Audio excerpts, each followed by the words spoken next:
certainly sad night in the world of not only baseball but in the world of sports with the passing of Vin Scully.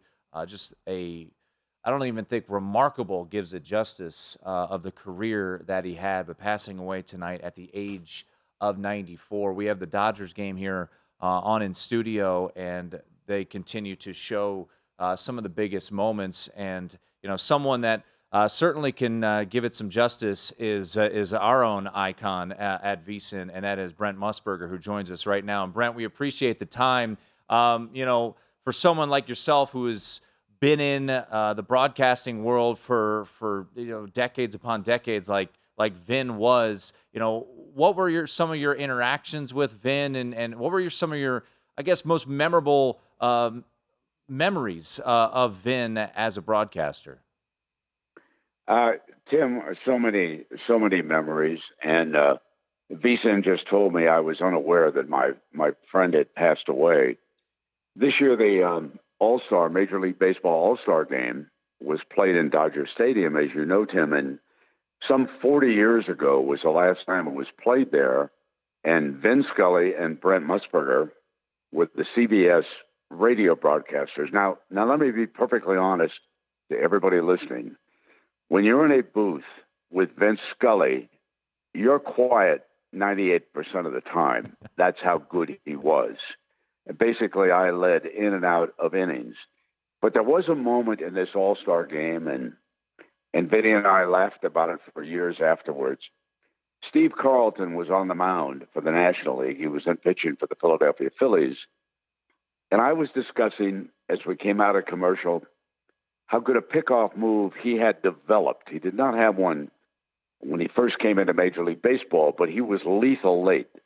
And at the point I'm about halfway through my sentence, he whipped the ball over to first base, picked off the runner.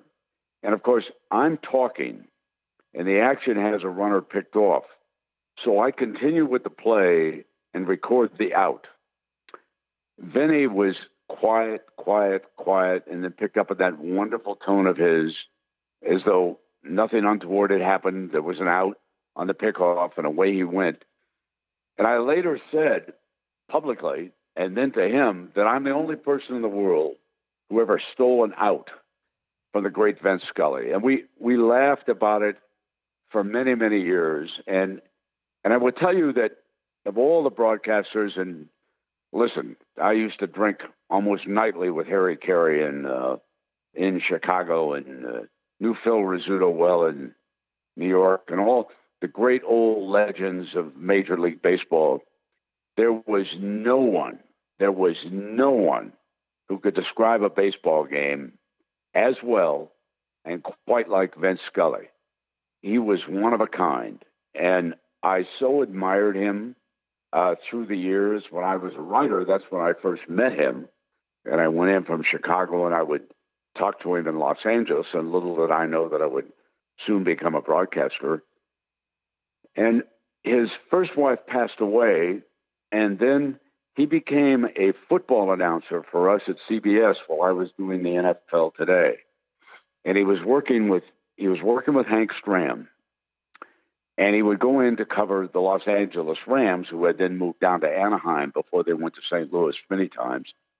And the secretary he became very friendly with, and that became his second wife as time moved on. And then fans will well remember the great game that he broadcast with Hank Stram when the San Francisco 49ers and Joe Montana beat the Dallas Cowboys as Montana hit Dwight Clark in the corner of the end zone. It was his last football broadcast for us at CBS, and it was still one of the great jobs that I've ever heard a play-by-play announcer do. I will also say that he was a tremendous golf announcer that nobody's aware of. We had him at the 18th hole for a couple of years at Augusta doing the Masters, and he did a tremendous job. My heart goes out to all the children and to relatives and friends and everybody. He was a special person, and there has never been a broadcaster quite like Vin Scully. And he brought Major League Baseball to Los Angeles, and he made Los Angeles a baseball town, and the Dodgers revered him for it as well they should. And I can only say it was to my benefit just to be around him a little bit and to listen to him. I used to listen to him actually in Montana before I even was in the business. When the Dodgers first moved to Los Angeles, you could hear the signal from an LA radio station.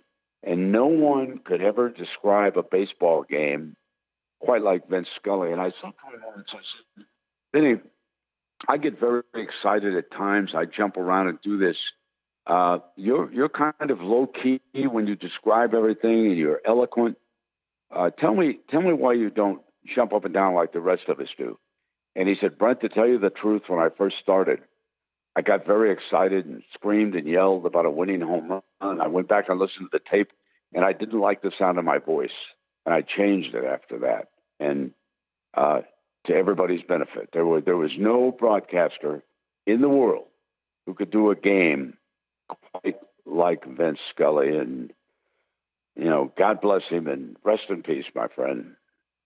Brent, back in 2016, you received the Vin Scully Lifetime Achievement Award in sports broadcasting. And I'm just curious, what that award meant to you and what Vin had to say to you about winning that award that was named in his honor. Well, he called me, and he was the one who actually told me about it. And, I'm kind of a gruff old Montanan, but actually it brought a tear to my eye, not because it was just another award, but because his name was attached to it. And that's what meant so much to me. He knew that. I told him that through the years. And he was just, the other thing about Vince that everybody should understand is he was a gentleman at all times. Most of us, most of the time, but not all the time. Not Vinny. All the time. A classic gentleman. So it meant so much to me to win an award that his name, Vin Scully, was attached to. We're talking once again to Brent Musburger. And Brent, we appreciate you jumping on. Just one final moment here to remember Vin Scully. You mentioned the differences maybe in your styles and what stood out so well. What would you say in the final minute or so about Vin's style that just made him so iconic, so different, and so, I don't want to use this word, but it's kind of true when you think about his calling of baseball, so perfect when he called those games? He had a rhythm. Now, let me be perfectly clear. He had a gentleman, I believe he was a dentist, who did homework for him on the upcoming teams that were coming in. And if you listen to a Vin Scully broadcast, he had the same rhythm. The first about 3 innings, when a new team would come into Dodger Stadium or they were visiting a new team on the road before he got away from traveling with the team in his later years. But in those first 3 innings, he would give you a lot of anecdotal material about the opposing players so that you knew exactly who the Dodgers were playing. Then about the 4th inning, he would get into the game and the rhythm of the game. And he would give you the highlights. And he never over-talked, but he always would pick out just the right statistic. If you listen today to many of the broadcasters, especially in baseball, there are way too many numbers, okay? I understand analytics has become part of Major League Baseball. But the reason why baseball was great through the generations and what is lacking now is you need more anecdotal material about the human beings who are out on the field. And Vince Scully never, ever failed to tell you about the people who are playing the game, and he never missed an important statistic. But he never overanalyzed, never second-guessed, and you would never, interestingly enough, I know so much about Benny, but you would never see him down in the locker room with the players. You would never see him around batting practice like some of us a lot. Vince was somewhat aloof from the players because he knew that at times he would have to be critical of their performance on the field.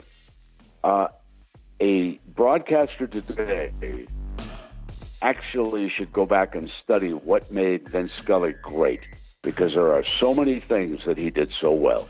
Brent, we really appreciate you jumping on for a couple minutes to talk about your dear friend Vin Scully. Thank you so much. Thanks, guys. There he is, Brent Musburger, on the passing of icon Vin Scully at the age of 94.